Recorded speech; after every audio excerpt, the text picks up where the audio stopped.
大家好，欢迎来到快乐手工。昨天呢，我在网上买了一把蒲扇哈。自从有了孩子以后呢，我每年夏天都会买蒲扇。蒲扇还是挺实用的，带孩子出门去公园啊，给孩子赶赶小飞虫。然后睡觉前呢，用蒲扇给孩子打打风。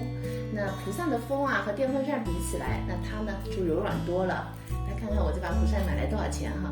我挑的呢是它店里的这款加大金边。那它的金边呢，就是中间呢有一个菱形的花纹，扇子是挺轻的哈。现在手工东西真贵哈，这么一把扇子就要15.8块。店里面还有一个链接是这个。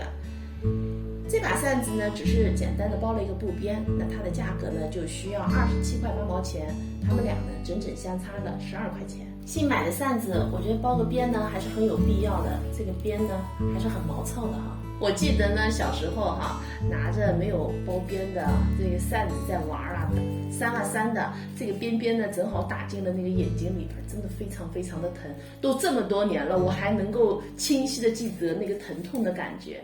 接下来呢，我就用布条把这个边呢给包起来。我们呢准备一条4厘米宽的包边带，然后像这样子，两边呢向里烫进1厘米。那我们这个包边带一定是斜料哈，因为斜料它有延展性。扇子包边呢，我喜欢从中间向两边包。那我们拿出刚才准备好的这个包边带哈，把它搁在这扇子的顶端，然后拿夹子夹一下，这样辅助好以后呢，缝起来就更方便了。我缝的时候用的是单股线，那缝呢针法也非常简单，只要平针缝就可以。过针的时候呢，咱们尽量找扇面的缝隙。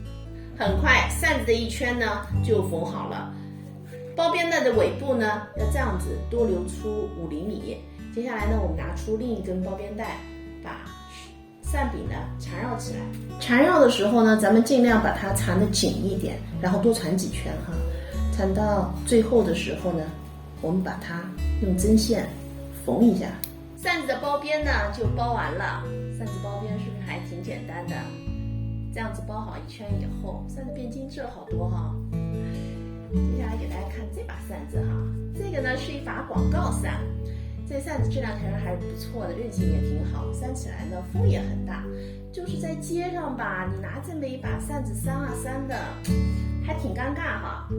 我呢现在打算对它呢做一个改造，跟我一起来看看我们把它改造成什么样子。首先呢，我们在无纺衬上把扇面的轮廓呢给描下来，然后把这个无纺衬呢烫在面料上。现在呢，我把无纺衬烫在面料上边了，我呢留了1厘米的缝缝。这个材料呢，咱们需要2份。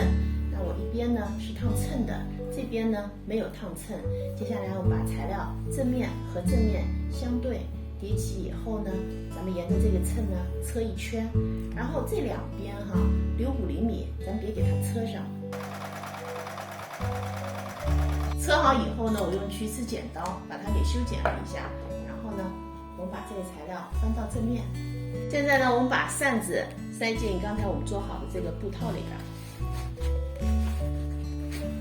我们做这布套的时候呢，要正好哈，因为这面料是有延展性的，如果做的大呢，就不美观了。接下来呢，我们把两边的这个5厘米的口子和这条边用长针法把它给缝上。扇子呢改造好了，怎么样？改造以后好看多了吧？这样子拿出去就不尴尬了哈。我记得在我家女儿小的时候呢，我也用同样的方法给她改造了一把扇子。那扇子的面料呢，和她身上连衣裙呢是同一块面料，我也是用连衣裙的所以面料做的哈。她带出去的时候呢，瞬间就成了焦点。这期视频内容呢就是这些了，感谢您花宝贵的时间来看我的视频，记得要帮我点赞哦。咱们下期再见。